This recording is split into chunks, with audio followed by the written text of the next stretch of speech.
You're a man. You are a man. Stand up and be a man. Make the hard decisions, make the sacrifices, make the unpopular decisions, and become comfortable in your own skin. And if you are not a person that you are comfortable being alone with, that is the one person in this universe that you have full power, full right, and full responsibility to change.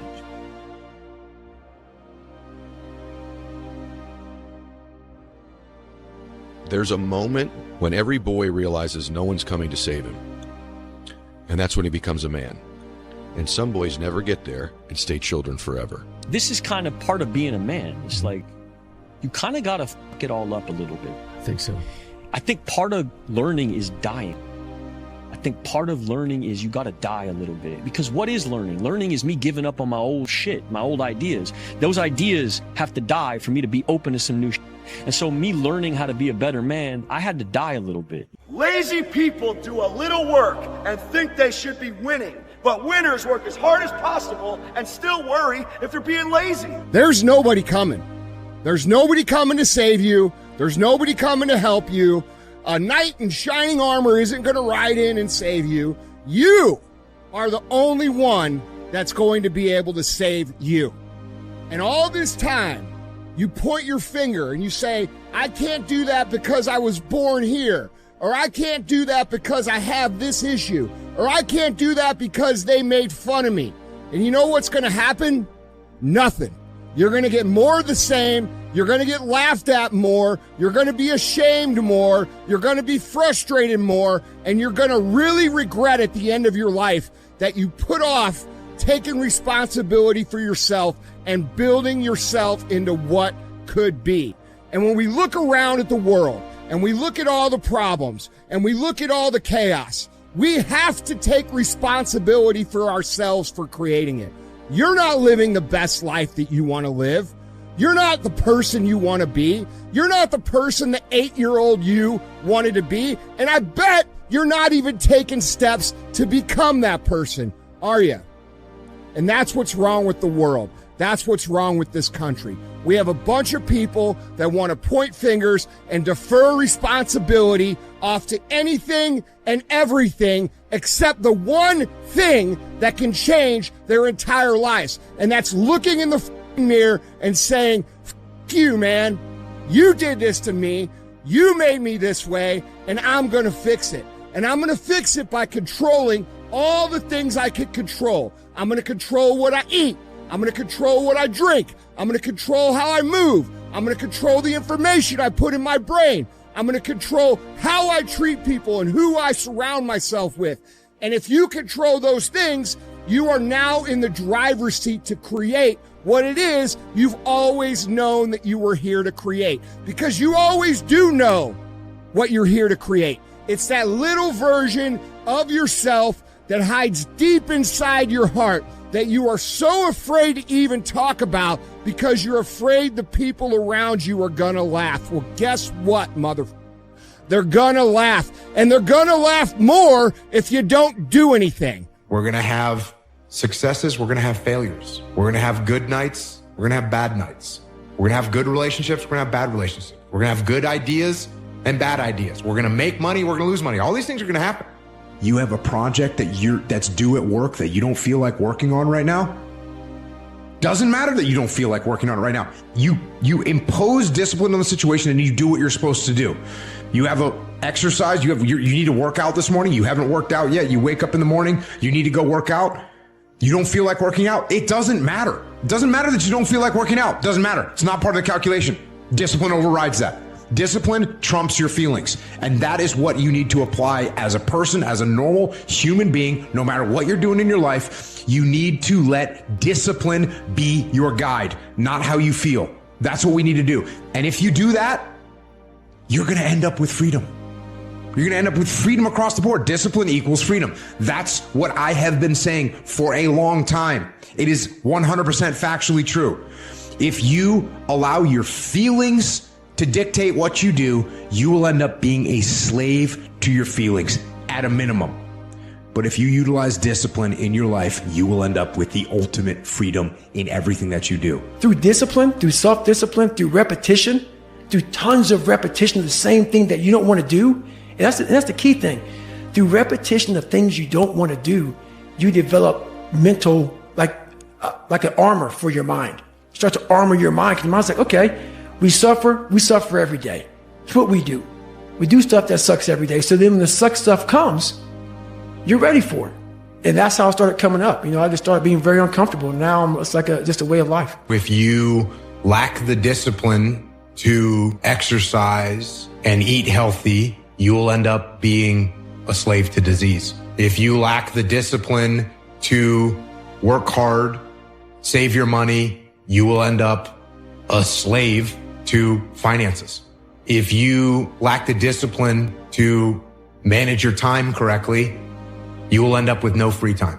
If you have self-discipline, if you have the discipline to save your money and work hard and invest your money properly, if you have the discipline to manage your time correctly and not waste a bunch of time, if you have the discipline to exercise and eat healthy, you will end up with freedom. And I know it's a counterintuitive, it's contrarian, but I've seen this over and over and over again. If you want freedom in your life, you have to have discipline. Go do some push-ups. Go spend $12 at the hardware store and hang up a pull-up bar in your room and start doing pull-ups. And if you can't do one pull-up, hang on that bar. And you're going to start to get a little bit stronger. You're going to start to get a little bit healthier. You're going to start to get more focused. You're going to start to become more resilient. And you're going to start to be able to do a pull-up. And you're going to start to eat healthy all the time. And you're going to start to understand the world better. And you're going to start to progress in every aspect of your life. And you'll see that if you have that kind of discipline right now, you're going to end up with freedom. And if you don't have that kind of discipline, and you keep eating those Doritos, and you don't work hard, and you don't exercise, and you don't apply yourself, you're going to end up shackled. You're going to end up shackled by a boss that you don't like, doing a job that you don't like to do, with sicknesses and diseases that you don't want, relying on people that you can't even count on, alone. And you don't have to. But if you have discipline, you will attain freedom. The dumb shit that I've done or the bad mistakes that I've made, they've taught me. You learn. Like, that's why failure is so important. Like, failing and fucking up and making mistakes, it's very important. That's how you learn. That's how the bad feeling that you get from something that you shouldn't have done or wish you didn't do or wish you did better. Like, especially failing at something where you half-assed it and you just feel like a fucking loser. Like, that just teaches you. It teaches you to get your shit together. Nothing changes if nothing changes, man. I just want to remind you, because I've spent a lot of time in my life sitting around wanting things to change and not being able to make them change and not thinking I could. And I wish somebody had told me that earlier sometimes, that in order for something to change, there needs to be change. If you've always done what you've always done, you're going to continue to get what you've always gotten. The definition of insanity is doing the same thing over and over again, thinking a different result. And I think a lot of people do that. I remember growing up, right, in high school, you get those, right, in high school, you always have those people that you think are going to be like successful. Then you got some that are like losers and stuff like that. And the one thing I noticed with the kids that, whether they were in a lower level, lower IQ class, or they just weren't, they didn't really have aspirations like that. They would say, I'm going to do X, Y, Z. But then you would see what they're actually doing, and they're doing the same thing they've always done. They're still smoking weed. They're still playing video games all the time. They keep saying, I'm going to change. I'm going to make a change. But they never actually make a change. So, obviously you want to start small. It could be with just like cutting out one bad habit and then slowly building from there. But the reality is you're going to have to give up and stop doing the things you're currently doing if you want to change from what you're doing. Yeah. And I don't think enough people understand and appreciate that you must actually take real, hard, tangible steps towards changing if you want to actually get the change that you want. I don't like it. My body hurts. I'm hurting. How do we get through this? And it's a lab. It's my mental lab. And so when I come home, I'm not forgetting it. And the second, like every day I get done running, or every day I get through working, or every day I get through studying, whatever it is that brings me to that place of knowledge, I come home and that book was mostly written scratch piece of paper in hand. So I come home from running and I write everything out. I write everything out, all those things. And as I'm running, I'm talking about it. So all these things that pop in my head as I continue to run, I'm going through it. I'm starting to layer it down. I'm starting to break it down into, okay, that happened. Okay, now let's layer this. Because that's just not how it happened. It just didn't happen that way. What led up to this? And so it becomes me by myself in school. I'm literally going to school right now and I'm learning. So when I come home, I write it out. And then I'm able to write out and I'm able to think about it and say, okay, oh, this is good shit. This will help me later on. And then it becomes what it is now. Be a dangerous man. Now, being dangerous is not being a threat. They're two different things, all right? And it's not about going out and lifting weights and getting a bunch of tattoos and wearing leather jackets and walking around with your chest and shoulders up, hulking around saying, I'm dangerous.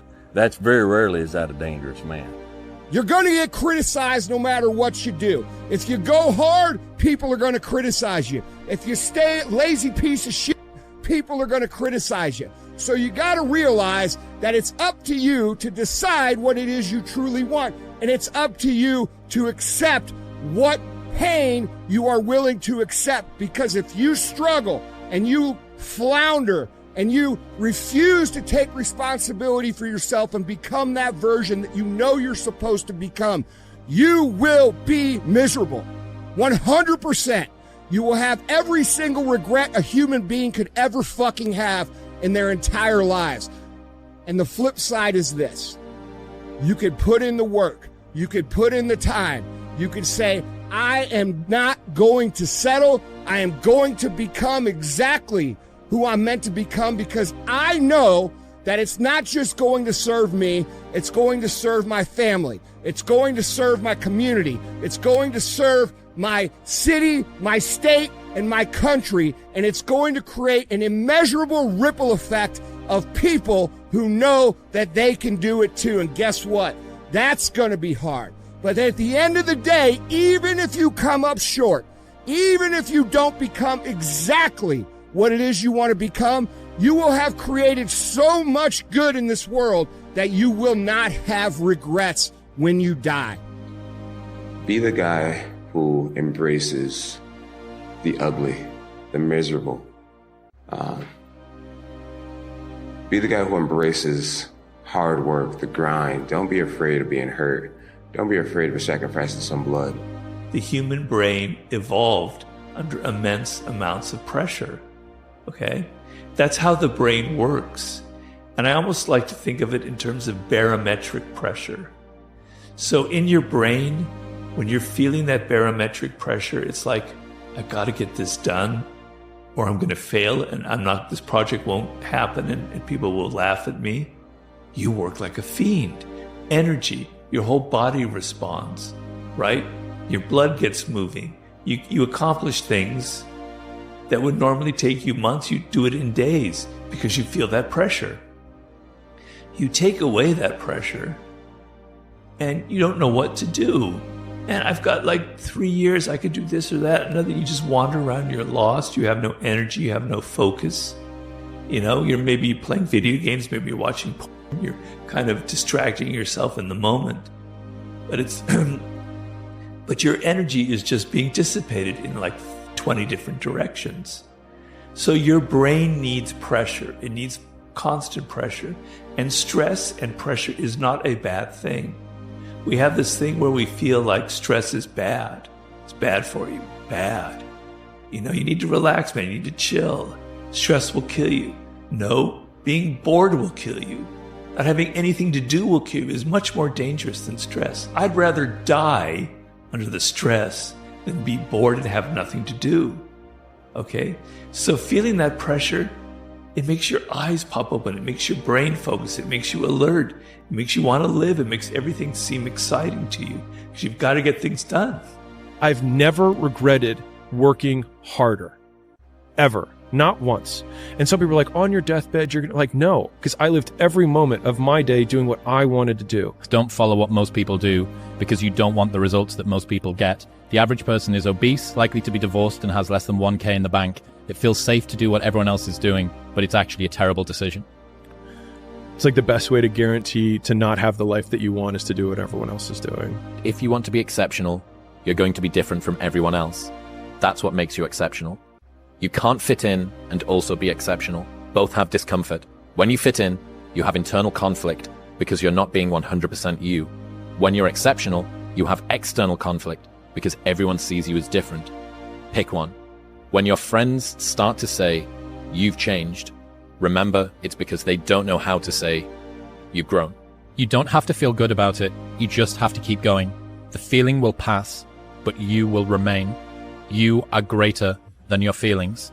Going to bed late and waking up early to work for a few days won't kill you. You're not going to burn out. You're doing what it takes.